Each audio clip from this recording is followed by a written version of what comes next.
गर्मी की शिद्दत में इजाफे के साथ ही सिबी में ठंडे मशरूबात का रुझान तेजी से बढ़ने लगा है और इनमें गन्ने के जूस का खास तौर पर जिक्र किया जा रहा है। शहरियों का कहना है कि गन्ने का जूस न सिर्फ इनकी प्यास बुझाता है बल्कि सेहत के हवाले से भी बेशुमार फायद का हामिल है। गर्मी की शिद्दत जिस तरह बढ़ती है तो लोगों का ये रुझान है कि गन्ने के जूस की तरफ रुख करते हैं। ये एक बेहतरीन तवानाई वाली ग़िज़ा है और इंसान के जिस्म की जो गर्मी है उसको भी दूर करता है ये। और जो है ना, ये जो पैकेजिंग वाले जूसेस वगैरह ये तो बिल्कुल नुकसानदेह है, कोई फ़ायदा नहीं है।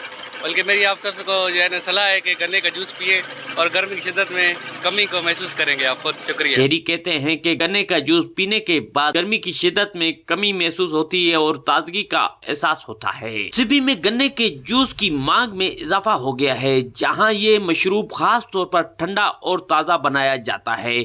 शहरियों का मानना है कि ये कुदरती जूस इन्हें गर्मी से बचाव में मदद फराहम करता है और इन्हें तवानाई फराहम करता है, जिसकी वजह से दिन भर की थकन कम हो जाती है। कैमरा टीम के साथ ज़हूर मक्सी, वश न्यूज़ सिबी।